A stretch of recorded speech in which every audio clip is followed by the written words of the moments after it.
found some nice alleyway in Florence. There's a building here that I'm going to go and see in a minute.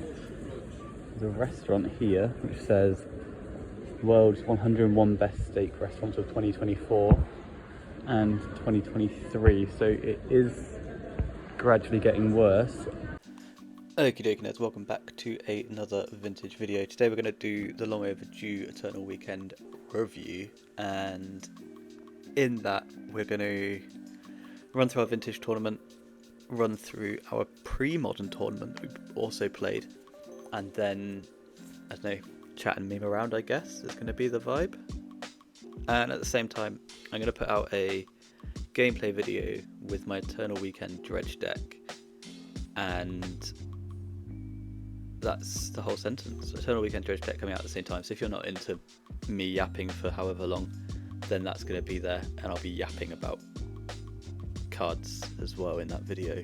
So if you don't like listening to me yap for quite a while, then maybe this isn't the channel for you. This isn't the... Someone told me I just need to start doing call to actions, and I don't think that's what they meant. So yeah, like, comment, subscribe, I guess. Also, look at my dope new Sinbad that I got for my cube. Isn't he awesome? Okay then, this was our vintage deck of choice for the main event. Combo dredge is what ended up registering, 4 Bazaar of Baghdad, and then a bunch of dredges. So we've got 4 Shambling Shells, 4 Stinkweed Imps, 4 Golgari Thugs, 4 Golgari Grave Troll, and then threats that come back into play. We've got 4 Poxwalkers, 4 Narcomoebas, 4 Icarids, 3 Poxwalkers, my apologies. And then I've also got 4 Bridge from Below as well, because they're going to create threats in play when we cast things like Cabal Therapy or Dread Return. So the general aim of the deck, do some dredging, cast a Therapy or cast a Grief to interact a little bit, and then attack with some creatures if we're attacking with creatures, or cast a big Dread Return, targeting a Grizzlebrand, activate Grizzlebrand to draw our deck, and then cast another Dread Return, target Thassa's Oracle, and bish bash bosh, you win the game. So alongside that I played 4 Noxious. Noxious is just, I find, very good. Apologies. 1 Misstep, 1 Chalice, and that's like our interaction suite. It's just Chalice, Misstep, 4 Therapy, 4 Grief. So a bit more all in, but very resilient still. We still generate threats at a similar pace to the other dredge decks. We interact in a different manner, and we can kill, critically, we can kill through the One Ring, which is one of the big appeals to this deck. So killing through the One Ring is nice. Then post board is pretty simple. 4 disenchant effects, 3 counter combo cards, 4 graveyard hate, 4 creature hate. So pretty clean and simple sideboard from me.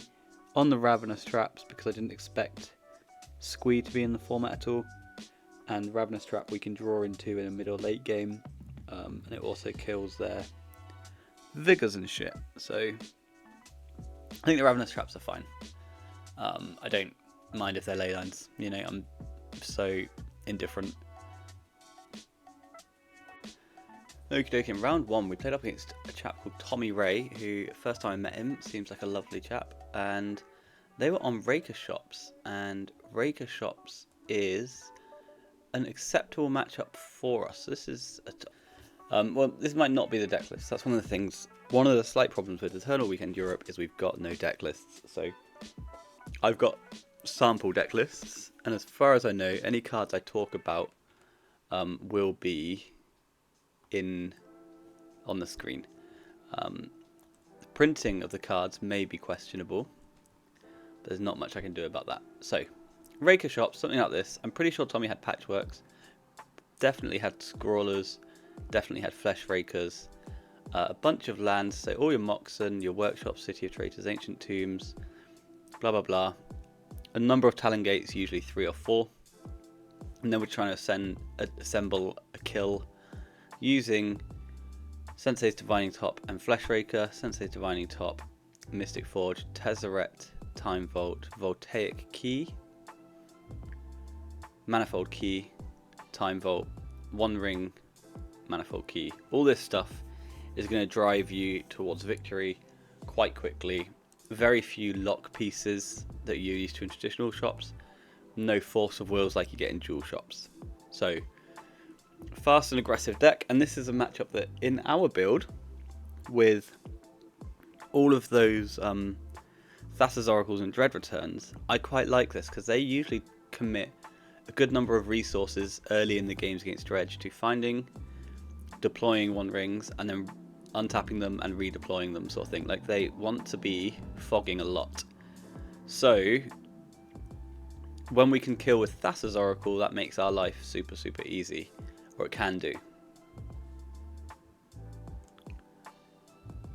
So game 1 against Tommy, I had a quick combo kill where I went down to 7.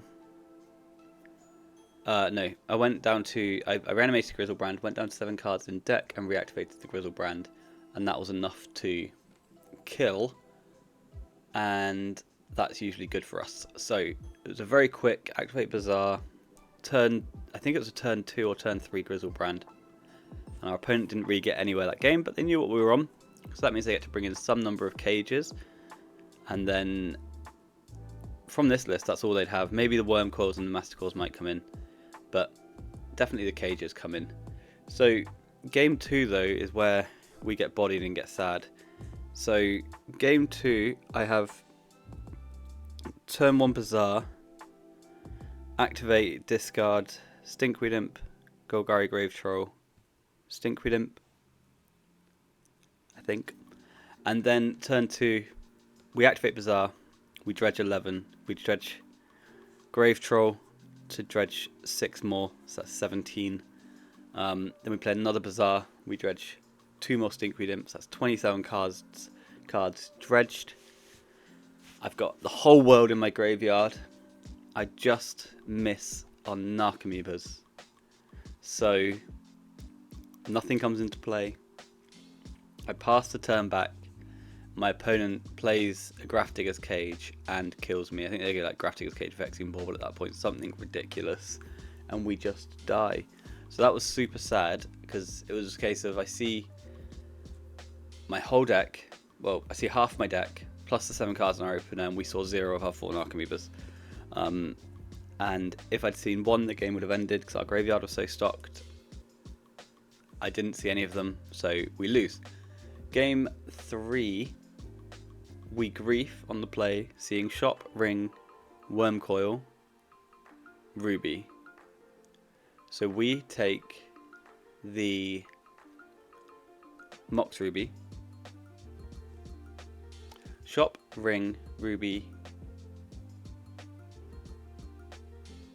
Shop, Ring, Ruby, Worm. I think there was something else in there. I think there was a Mystic Forge or something, or maybe another ring. It might be Shop, Ring, Ring, Ruby, Worm. So I take the Ruby and lose, basically.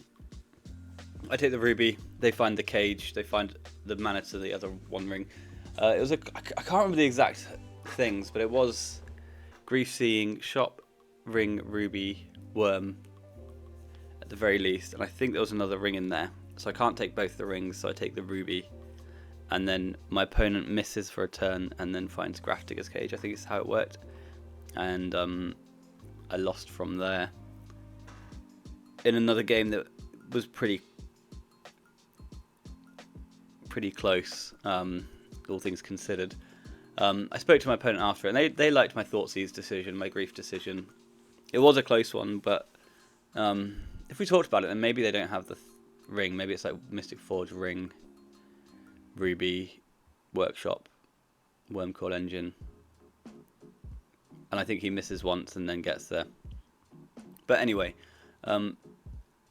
very nice opponent, very cool person to play against. A bit disappointing to lose round 1, especially against a matchup that I find in the combo list to be somewhat acceptable. I find it quite unacceptable, this matchup, in the normal lists, the Force of Will lists, because I feel like the One Ring just is a bit too much of a problem, and if they start running the wrong One Rings out against you in like a chain, or just generally have one, then suddenly your chills are dead, and that's a lot of your reach.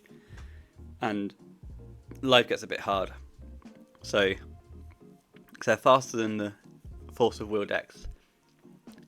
And then, like, yeah, Raker kills your bridge from below tokens, but, you know, nobody cares. It's just something you deal with. You're going to bring in the... you're going to bring in a few of the Sickening Shoals anyway, I think. But we can cut a couple of bridges to reduce the impact of Flesh Raker. So, round 2. Let's navigate there. Blue-black scam, something like this. I don't know their exact list, obviously we don't have that information, but it was a blue-black scam list. I thought it was budget scam initially, but they had definitely blue lands, they definitely had wastelands and strips, trolls, grease, boggart trawlers. I thought they had main deck Dalthies, but you know, sideboard Vexing Bauble would be very funny.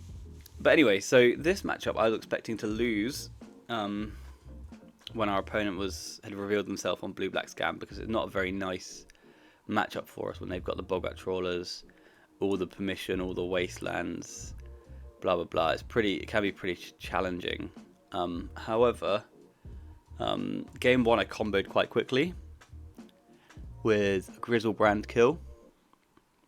Game 2 was where we got like utterly scammed by Graveyard Hate and Grief. And then game 3 I was on the play, and I just did... There's options with this deck list where you can just sort of like punt resources. It's like you might not want to Dread Return straight away, like you might not have the Grizzlebrand to Dread Return, but sometimes if you've got like Poxwalker Bridge or Poxwalker Bridge on its own, and you sacrifice 3 Narcomoebas to Dread Return a Grief, you're going to get like a card, you're going to get a bunch of bridge tokens and your Poxwalker back into play. You just make quite an overwhelming board presence for some decks, and in the post-board games it can be better to play that slightly more nickel and dime therapy. You get a Poxwalker, sacrifice Poxwalker, Narc, get some bridge tokens, get a Grief into play. Now I've got a 3/2 menace, you're down a card or 2 depending on how good my therapy is, blah blah blah.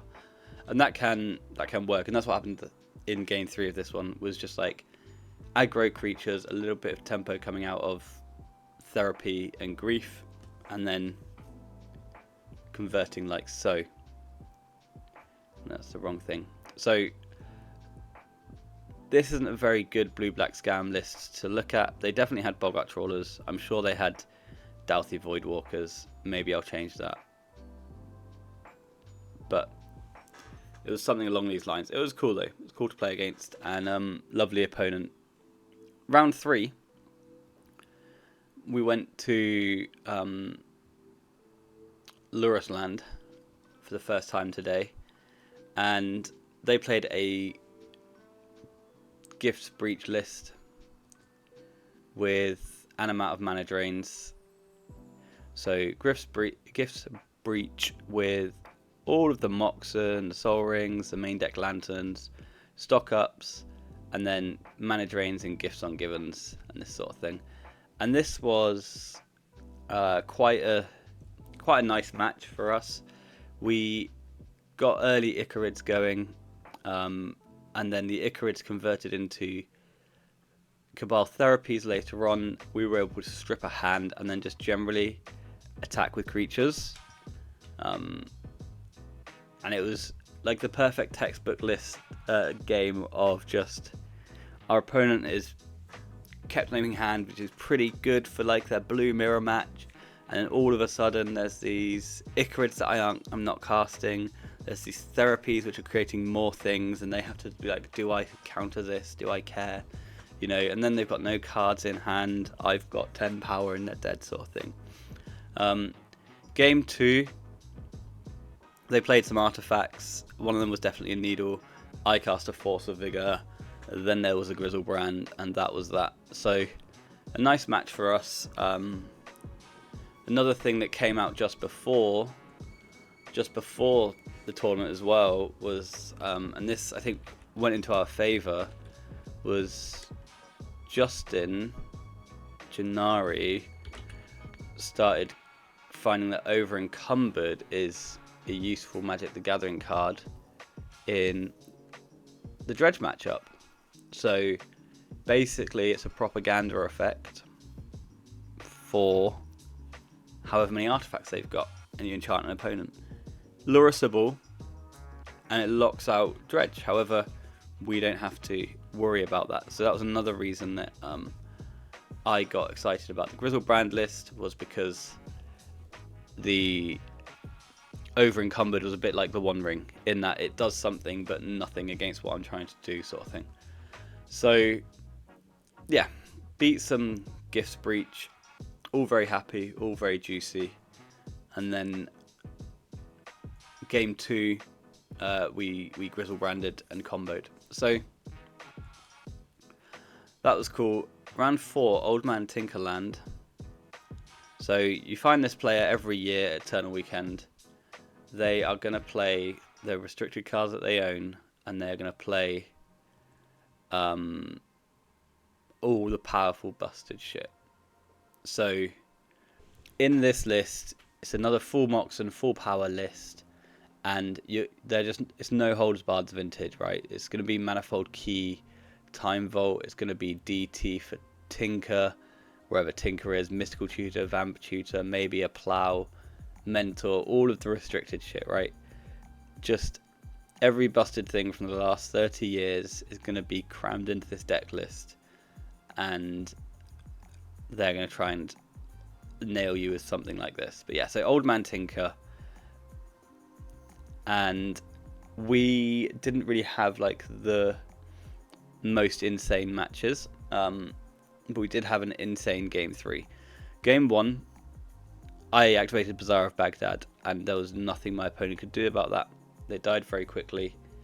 I think this is one of the opponents that I killed on turn 2, because I did that a few times during the day.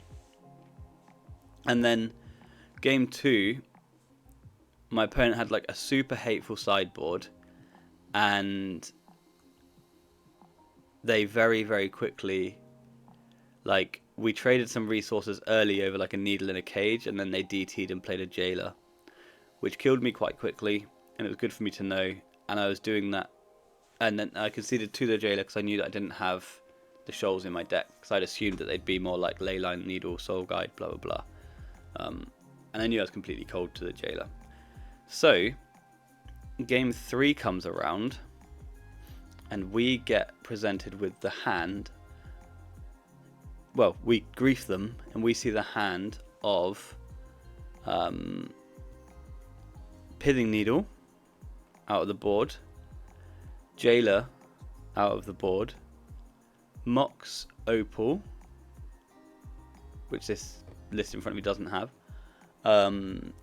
Tezzeret, 3 mana Tezzeret, Flusterstorm, Soul Guide Lantern, and Mox Emerald. So they don't have a land.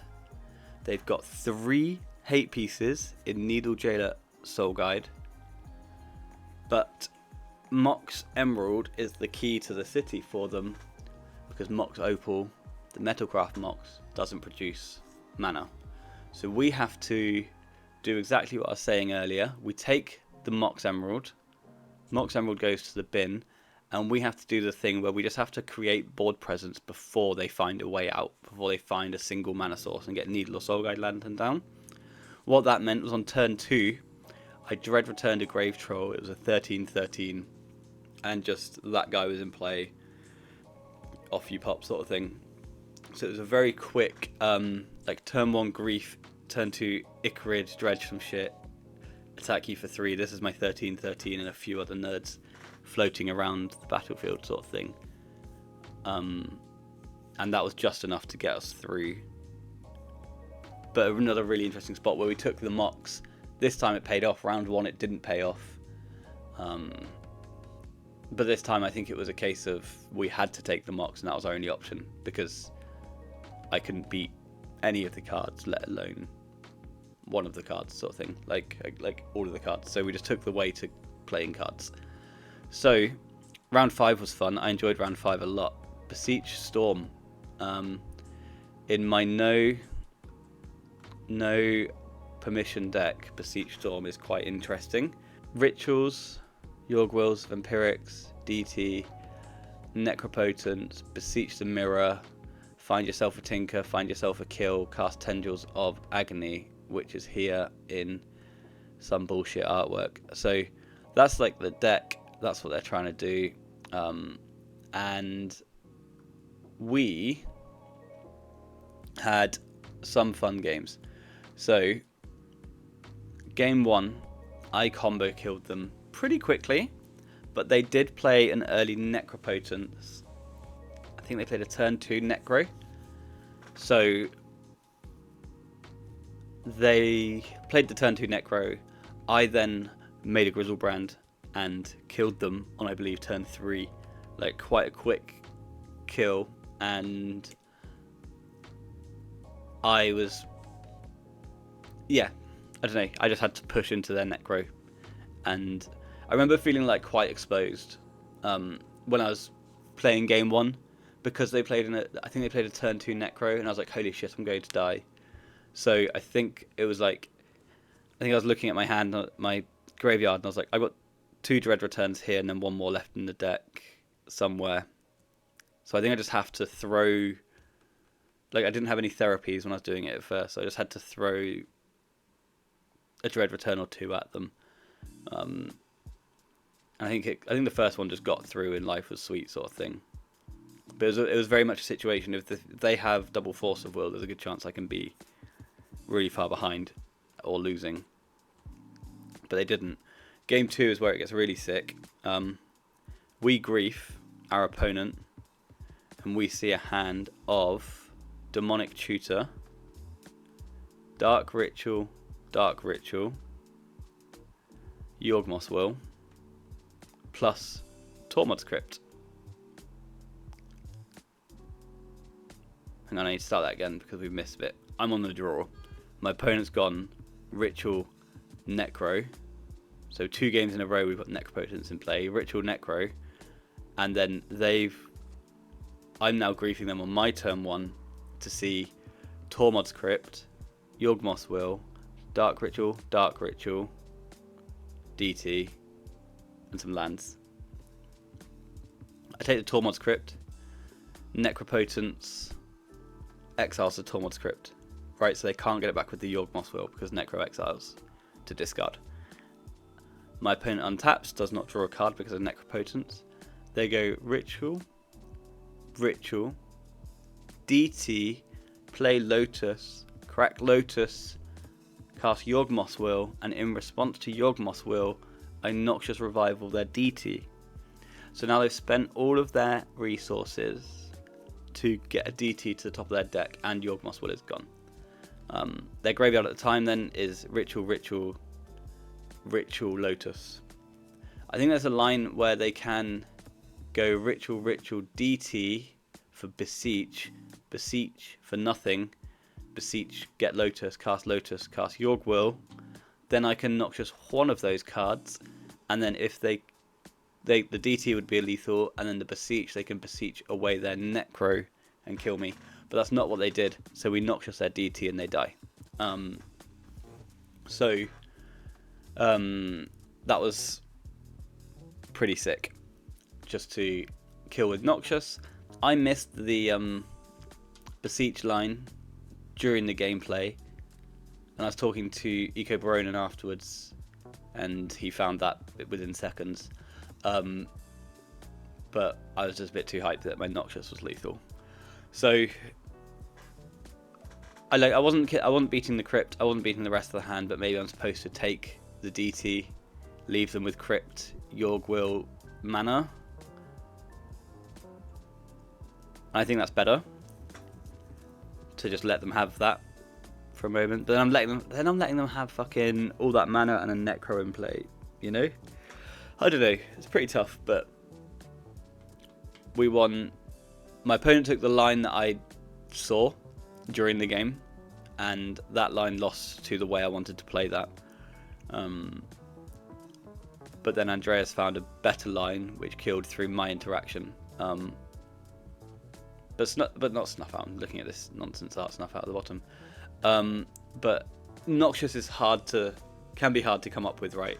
When you're thinking about Dredge's interaction, I think it's a tough one to see when you're trying to think about how do I get through all their permissions, sort of thing. So we beat Beseech Storm, we beat Old Man Tinker, we beat Gifts, we beat Scam, we lost to Rakus. We're now 4-1. Jeskai, Gifts, Breach stuff.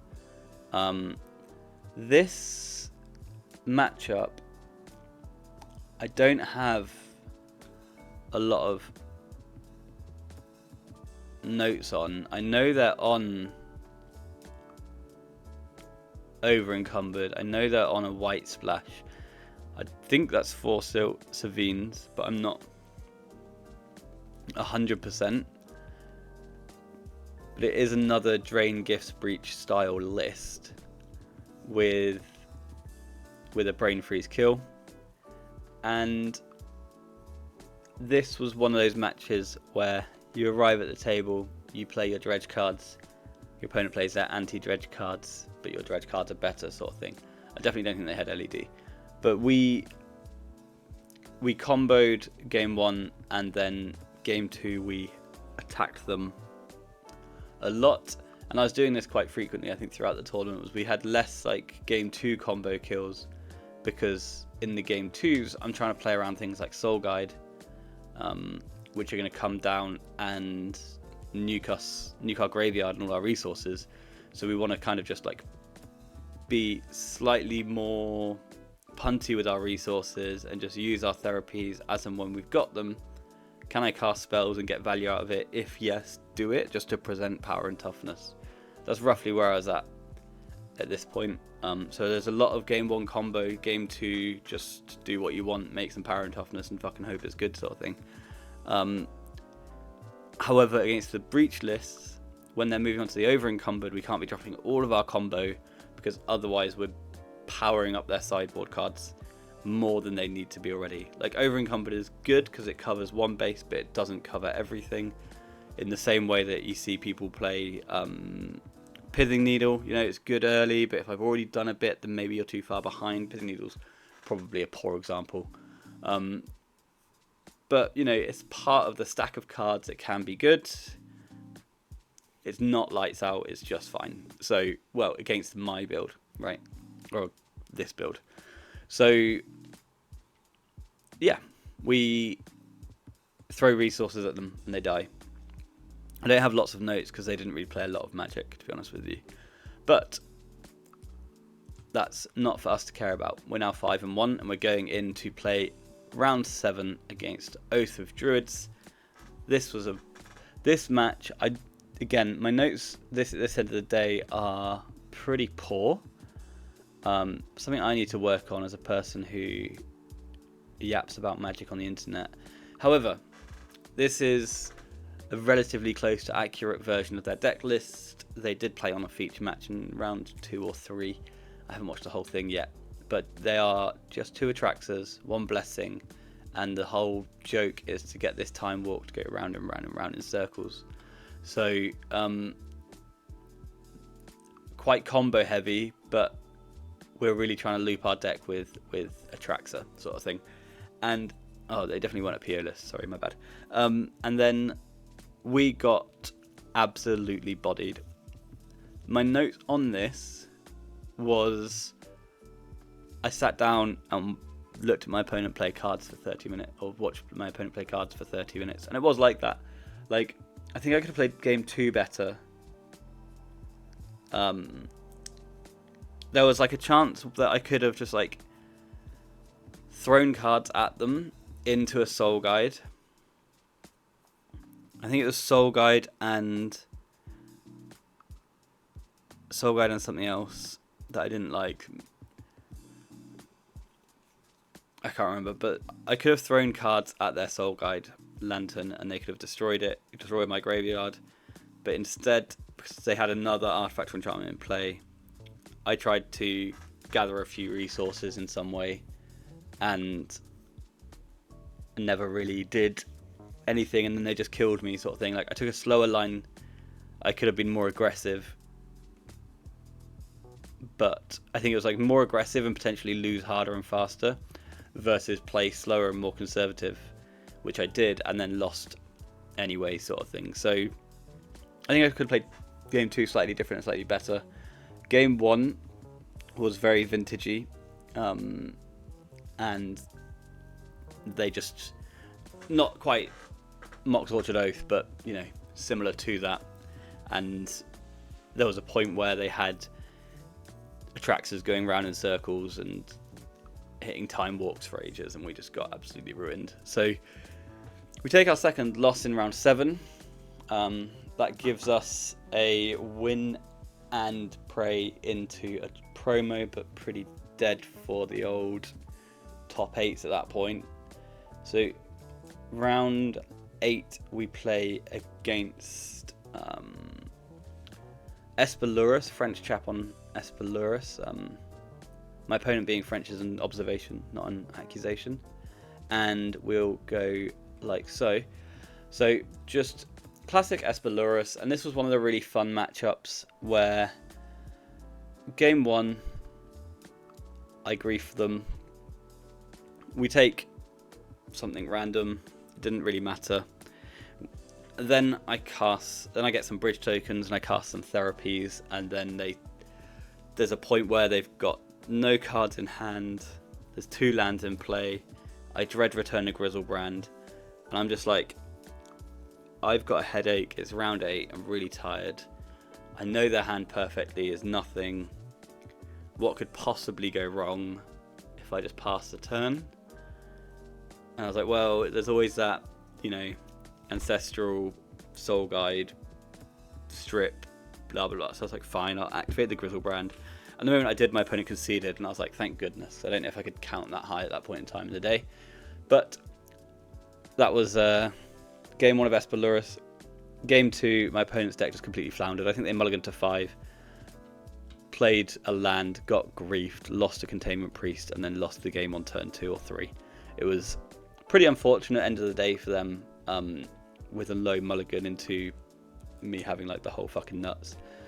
And then round 9, I ID'd into a Trinisphere promo and came 21st or 22nd in the end, which was pretty cool for a day out with Dredge. So I got to play, so that was Friday, and then Saturday I played a 3-round vintage event, which was a lot of fun. I went 2-1, losing the finals to Mono White. There was a heavy Dredge turnout, so that was amazing to meet all of the fine Dredge folks in that event. Even better when my friend Theo went 0-3 against 3 Dredge decks, so that was very funny as well. And then Sunday we played pre-modern. I'm just in the gift shop in the crypt under the Duomo. There's lots of things you can buy: puzzles, postcards, tote bags, a few more there. Over here you've got the Tomb of Brunelleschi in here, which is hard to transport, I think. So I think I'm just going to stick to the postcards like this one. These over here. Okay, so Saturday at Eternal Weekend, I'll record later. Sunday at Eternal Weekend, I played the pre-modern main event, and we played Mono Blue Stasis in that. So pre-modern's just come online post EW, which is super cool. I played Mono Blue Stasis because it's fantastic. I think it's a very powerful deck.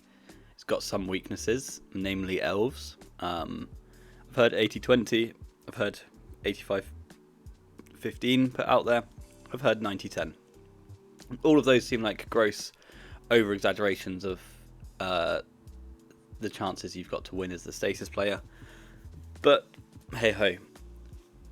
Outside of that, if you just play against blue decks all day, you're going to have a fantastic fucking time. So the general aim of the deck, we land a Stasis, obviously, and then our opponent doesn't untap. From there, we've got to come up with a way of maintaining a Stasis. To do that, the main card we've got is Gush. This bounces our island, draws us more cards. That can be free permission in the form of foil or daze or thwart, but it untaps 2 islands which maintain stasis. Thwart counters a spell for 3 islands coming back to our hand. An upside when we're trying to maintain a stasis. Daze, pick up 1 island, that's another card and another turn of stasis. And then there's Forsaken City, which is the worst land in the history of the game. Doesn't untap in your untap step. Exile a card from your hand to untap it in your upkeep, and tap to add 1 of any colour. So for the mere cost of a card, we can maintain a stasis forever and ever and ever. This card though, Forsaken City, is awful. So when we're playing normal game and we haven't yet resolved a stasis, it's a real big cost. It's a real big problem to ever tap your Forsaken City. So I only play 3. Once we've got our opponent locked out and they're dead to stasis, and we've got foil, gush, thwart, daze, and a bunch of islands keeping our stasis going, or a Forsaken City to keep our stasis going. How do we win? Well, we win with Black Vice here. So Black Vice will punish them and deal damage to them having cards in hand. They don't have any resources, so they accrue cards in hand and slowly die. Very nice, very tasty. And again, Forsaken City is pretty bad as a land. Black Vice is pretty bad as a card when you don't have a stasis. So again, I've trimmed that down to 3. A lot of lists you'll see both of these being 4. 4 is okay on the Black Vice. I think 4 on the City is wrong. Yeah, I think I'm pretty happy with that actually. Like, I don't know. I don't usually say things that are quite so objective, but I really didn't like the 4 City builds. After that, we just need to not die, right? So we've got an annul, 2 foils, which are great with the gushes and thwarts and the days. We've got 4 actual factual counter spells and some ways to find cards. So Flash of Insight, Impulse, and some ways to kill things in Powder Keg. A few other cards I haven't mentioned, Chain of Vapor being one of the main ones. Chain of Vapor my stasis is a great way to untap and get another 6 or 7 turns with stasis. Probably after Gush and Stasis, probably the best card in the deck, or the main card you're looking for in a lot of spots. And then we played 1 Spicy Mana Short, which is just incredible in the blue matchups. You just start a fight with Mana Short whenever you feel like it, and they lose, because if they fight you, you're going to resolve a stasis. If they don't fight you, you're going to resolve a stasis. Mana Short also very funny against your Storm opponents, because they crack a bunch of LEDs, and then you tap their lands, empty their mana pool, and send them to the fucking Shadow Realm. So post board in this list, we've got some tools and some resources to use. We've got 3 more annuls giving us the full play set. We've got 3 red blasts across Hydro Blasts and blue blasts. We've got 3 chills again for red decks. We've got a Brain Freeze and a Mana Short, another Mana Short for the blue decks. Brain Freeze, sometimes in the blue matchups you have a counter war and then you freeze them for 18 or 21 cards, and then in 18 or 21 turns after that someone decks. So hopefully them. So that's nice. We've got 2 blessings to fight that tech from the other side of the table, and then we've got 2 hibernations, which is more for Enchantress, because Enchantress can be a problem for this deck, because Serra's Sanctum is a very good way to counterfeit your whole strategy. So hibernation, you can bounce everything, and then Black Vice will go off and kill them. Hibernation can be used against elves, as can Powder Keg. However, you're still going to lose. So let's go look at our matchups. Round 1, we played against an Oath deck. Oath has a critical flaw built in when you're playing against Stasis, and that's that I don't have any creatures. So that's good. And not a lot happened this match. Like, so little happened in this match other than my opponent tapped their lands and then never got them back. And that happened twice.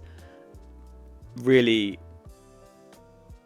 just, like, that's the worst commentary I think I've ever given on a game of Magic. However, round 1, opponent tapped their lands. That's the note I wrote to the group, and that was true. Oath doesn't really do much in this format. Like this sort of Oath list, like this controlling Oath is, I find, worse than being on land still, worse than being on tide, and on top of that your mana's worse, because you've got to play shit like Treetop Village and Traver's Ruins. So I think this is about as good as it gets for stasis, though. Just someone playing like nonsense blue control, and specifically against them, they're playing nonsense blue control with bad mana, and the payoff for their bad mana is a card that they can't trigger against us. That is the dream, right? Like, my opponent's mana base is worse and their strategy doesn't work. Like, the absolute dream. So nice quick 1-0. Then we played against Stiflenaught, which is one of the big baddies of the format, like a Delver style strategy. And this is quite a close matchup, but I believe good for me. But then any data sheet I see says it's bad for me, but I'm quite unsure how. I think the way how is 4 foils over there.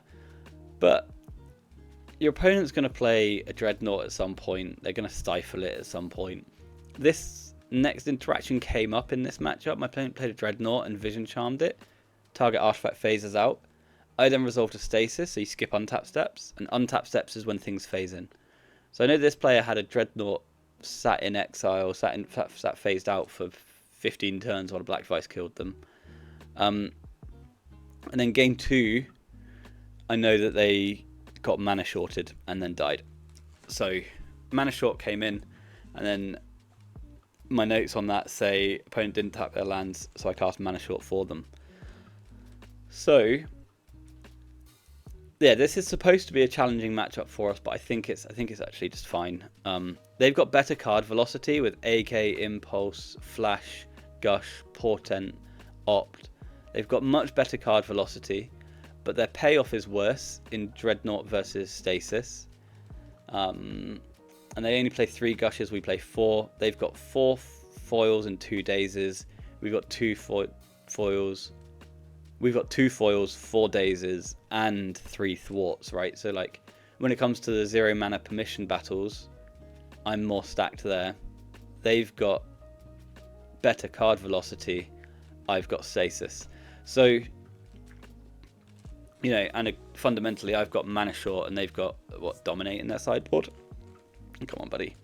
So yeah, another nice quick kill there. Round 3 against Grow a Tog. Unpleasant day out in the office this round. And what happened in this round is my opponent turn 1 portented me. And I was like, I have either won the match or I'm so incredibly dead, it's insane. It turned out to be the second, because they went Portent, Meddling Mage, Armageddon. That's pretty tough to come back from. And then game 2 I mulliganed to 5. However, bigger and better news is just here. The bar is open. So we maximised that opportunity. Round 3, bar open, died quickly, grabbed a beer. So this deck's really fun. If I had diamonds, I'd play this. I don't own diamonds, so I play Stasis. There we go. Round 4, Enchantress up against a hometown hero. Well, from my hometown at least. Played against another London player. Neither of us actually from London though. But something like this. And game 1 was scary, but they missed land drops. Game 2, we had repeated fights over their Carpet of Flowers, which was basically the whole game. Like, punting Chain of Vapors away just to get carpets off the board, because Carpet of Flowers, much like their Serra Sanctum, right? Carpet of Flowers is another card, so they've now got 6 or 7 cards post board, which are just completely counterfeiting my strategy of you having no mana. This one's really hard to deal with because I can't counter it. This one I can at least keep off the board. They also had some bees, which makes my permission difficult. So it can be a tough matchup. Game 2 though, I know that 2 things happened in game 2. One of them, they played an Opalescence. This meant I attacked with a Stasis for 2 damage. Sure, sounds inconsequential. However, my opponent did block. Great stuff. And then I struggled on mana for a while myself in game 2. Then I resolved a hibernation, and that just completely killed them, or killed them over 2 triggers sort of thing. But it reset them so hard that they just didn't come back from it. But game 1 was interesting and close. Game 2 I attacked for 2, cast some Chain of Vapors, dealt with some bees, and then cast a hibernation when I finally got to 3 mana. So we're now 3-1 going into round 5 against goblins. Outside against goblins, one of Dominic of the Hanover contingent asked me what I thought about the card Goblin Goon, and I said, what does it do? 15 minutes later, my opponent attacks me with a Goblin Lackey and puts a Goblin Goon to play and proceeds to kill me. So I blame Dominic for that one. And then Goblins is interesting in this format as the stasis player. They've got pile drivers that we can't bounce. They've got lackeys which come into play before we can really do much. They've got wastelands which kill our forsaken cities. They've got Rishadon ports that can make maintaining a stasis slightly annoying. They've got 1 naturalize in the main, and post board they've got 2 tranquil domains which blow up enchantments and the rest of that naturalizes. And they're also going to have Pyroblast. So they can become quite difficult post board. This was one of those games where I feel like I got lucky. Well, not feel like I did get lucky in this one. I felt like I was completely dead. My opponent had a pile driver, a Mog Fanatic, and then they cast and there's a ringleader in play already. Then they cast a Goblin Matron to tutor for something, and I know, because I know my hand, I know that if they get War Chief, that will haste up the 2 matrons, the matron and the War Chief, and I will die because I won't be able to bounce enough things with my chain, and their pile driver will kill me. However, they matron for a ringleader, they cast a ringleader, and I daze it, and then I bounce the other ringleader. They attack me anyway for not very much damage, and then lose because they never get to attack their pile driver again. So I'm not saying that what they did was wrong. Maybe getting more cards and resources is better, but it's always very scary when your opponent casts a card like Goblin Matron and you identify the lethal line for them, but they don't know that 5 of the 7 cards in your hand are islands. So they have to play around everything they can think of, and maybe getting more resources at that point in the game, in game 2, is actually better for them, right? But I had lethal from their side of the table with the perfect info. They didn't have the perfect info. They got ringleader, got dazed, and died. So I felt lucky there, but then maybe it was just wrong on their side, but they didn't have my information, so you never know. Round 6, Ponza up against the godfather of UK Eternal, Gary Campbell. He's on a Ponza list, and the aim of the Ponza list in this format is to destroy all the lands, same as Ponza everywhere else. Destroy target land, destroy target land, destroy target land. Hey, look, they've probably got some wastelands in there as well somewhere. Here they are with some fucking horrendous artwork. And then after that, they'll have some treetops to sweep you up with, some Sphere of Resistance to keep you out of the game, and then if you have the audacity to play a creature, they can oath up a Terravore and it'll be thick as fuck. And then they'll attack you. So that's kind of the game plan.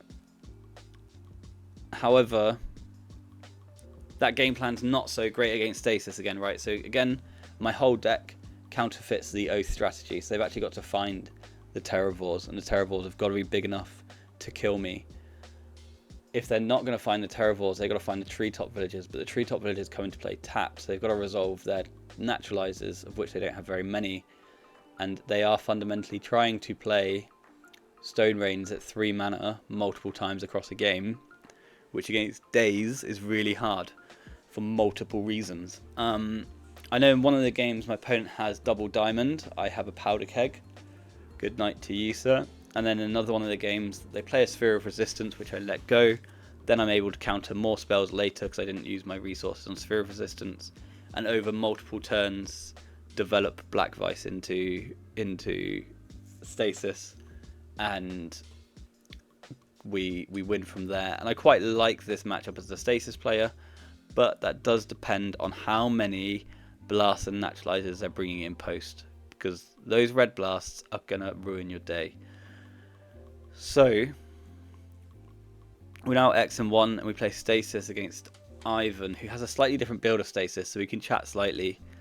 They have 4 Black Vice, they have 4 Forsaken City, but they need 4 Forsaken City because they're trying to maintain a red splash for Fire and Ice and Pyroclasm. And this is something you can do to make that Elves percentage go from 5 to 10, or maybe even 5 to 15. So Ivan has the red splash, we're playing the Stasis Mirror. How does the Stasis Mirror work? Nobody knows, just don't play it. So Black Vice is your kill condition. Forsaken City counterfeits your kill condition. So we just play forever and ever. And I did take a few triggers to an early Black Vice from Ivan in this one. Then I was able to get my hand underneath the Black Vice using my city. No one really wanted to have a stasis in play, so we both played one, we both let it die. And then Ivan cast between 2 and 4 fires to kill me. And I lose game 1. Game 2, let's look at their sideboard, and we note there's also Curse Totem here, another card for Elves. And it makes the Hibernations more attractive as well. Game 2, Ivan doesn't have any Gaia's Blessings. So we play a stack and we brain freeze them. Lovely jubbly. They mill 18 or 21, I can't remember the exact final count, but that's enough to deck them with. And we go to game 3. At the end of game 2, I said, Bromeo, there's 4 minutes left on the round. Do you just want to call it a draw? And he said, what do you want to do if we don't play game 3? I said, I don't know, mate, get a drink. They weren't happy with that as an option, so we played game 3. It was very stressful because they played an unacceptable amount of Black Vices in the first 4 turns of the game. But I was able to foil my way underneath the Black Vice, and then in one of their final upkeeps I cast Mana Short to force the draw, sort of thing. But it was stressful because they had like the nut high number of Black Vices quite quickly. This is another way you can build the list. Gives you splashes elsewhere, which can help with other matchups. But I find it fun, and I was going to play this version, except I left my Reese in London. I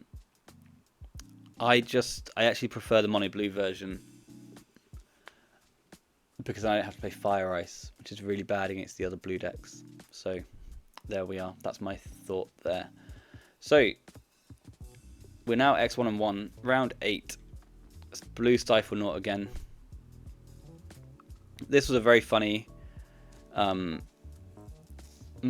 We're both tired. Neither of us can count. But I know that I won both games. We win 2-0. But both games, opponent resolves a Dreadnought. I fall to 8 life, and that Dreadnought never untaps. So I've got a notepad that says 8-20, 8-20, and that's all it says for this matchup. But again, and same deck as before. Maybe they have sideboard tides, maybe they don't. But I find this matchup to be quite pleasant to play. Like, it's an enjoyable matchup. It's got a lot of back and forth to it. You've got to be careful when they're going to cast their chains. You've got to not run into their daisies. You've got to know that they've got Gush Foil open. You know, that sort of thing. I've played the matchup before when my opponent tried to Vision Charm all of my Black Vices out of play. That didn't work. They've also tried to mill me for 4 with Vision Charms. That can work. But no, fun matchup, 2-0 to us. We go to round 9. Round 9's a problem. So winning in time, round 9 against the only deck that's beaten us today. Okay, so round 9 was a total shit show. I lose game 1 quite quickly, and then game 2 I win. I don't remember how quickly, but not especially fast. You know, look at my deck list. And then game 3 we had the Psychodog incident, and there's part of this where the match next to us was also a winning in, and very different vibes in our matchups. I was up against a guy called Antonio, who's probably the loveliest bloke I've ever played against, and next to us you've got two people who are basically, every time someone makes a game action, accusing the other player of angle shooting in some way, form or shape, of which I don't believe any of that was happening. They're just shouting at each other, so that was very distracting. Whole crowd of people, very distracting. And all of us are just exhausted at this point. I think one thing with the pre-modern tournament, like pre it being online, right, this is the last big event before it went online and got all, you know, big and stuff. Not that it wasn't big before, this was a huge tournament, it was like 260 players. But there was one very nice sort of vibe of just people playing their old cards, you know. And yeah, we're both completely exhausted, both really struggling to talk, and just, yeah, there was some miscommunication in game 1 or 2, and the whole thing was quite tough. So it takes us to game 3, and my opponent is at 1 life. They have a Flooded Strand and 3 untapped lands, so they can't fetch, and they cast the Psychotog. Okay, my hand, and this bit I do remember really well because it's haunting me still. My hand is Daze, which is online, Foil, which is online, Cephalid Colosseum Island, some other cards, right? So I can foil and Daze this Psychotog, but for some reason my brain doesn't function, and I'm just sat there and I'm thinking, what the fuck does a Psychotog do? Like, you're dead in your upkeep because you've got 7 cards in hand. You're gonna die. So stupid old me is just like, yeah bro, you've got your Psychotog, it resolves. And then I take my turn and I'm like, oh god, I can't kill them, and their graveyard is so stacked. So I do some gushing and some impulsing, don't come up with a Chain of Vapor, pass the turn back, ready to die. Opponent discards down to 4 cards, and then just breathes the biggest sigh of relief, takes their draw step and passes the turn. And I think they were so stressed about the fact that they were about to die, because they're at 1. They've been thinking about getting this Psychotog into play and getting under Black Vice for so long they missed the attack. I didn't count their graveyard because I can't bring attention to the fact that their graveyard's probably lethal, but I don't know, I haven't counted. But it is big. And then they just ship the turn back, and then we can do some more gushing and impulsing.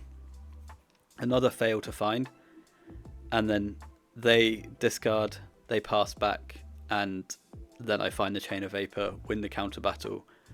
They're really low on cards now because of that counter battle, and the game then draws out where they don't miss a land drop. They're at 1 for the rest of the game. They don't miss a land drop and they're on 4 cards in hand, and then that's when we go to time. And then I said, I pointed this out to my opponent, and then he did concede the match in the end, agreeing that he was dead. So both players kind of messed up. We'll never know if that Psychotog was or was not lethal. I think it was, but we can't for sure say. And I just completely brain farted my way into having to ask for a concession rather than just dazing their spell and killing them the next turn, sort of thing. So not the best play. Bit of a weird end to the tournament, but that put us into the top 8 at X1-1 on the day with our mono blue stasis deck. Got lucky in some spots, played poorly in other spots, and but we did top 8 for a Tiger and a Tundra, which was pretty beautiful, and this playmat as well. So that just about rounds it up, and thanks for watching. See you later, and goodbye. Okie dokie nerds, so that is a wrap on our little trip down memory lane at this point because it's been so long. But back to normal now. We'll be playing some vintage, some Bazaar of Baghdad. We'll play some pre-modern, I think, as well on the channel coming up, and then we'll also look at new cards as they come out and explore possibly some other decks every now and then, a bit more frequently than we have done in the past, and just generally broaden our horizons. So thanks for being with us over the last year or couple of years, however long you've been here. Thank you. In terms of travel for me, my next big event will either be EW next year, but there's also Hasselt in, like, there's the, what's it fucking called, ELM thing, I'm not a man who plays Legacy, but there is a vintage event and a pre-modern event, so I think I might try and go there. It's in July sometime. We'll see what the year looks like at that point, but yeah, thanks for watching.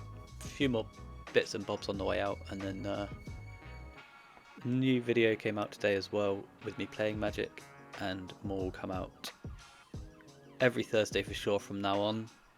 I'll try and be more communicative if it looks unlikely, but we're also going to try and tick it up a bit and get some other videos out there just to make up for lost time. Anyway, love you all, bye.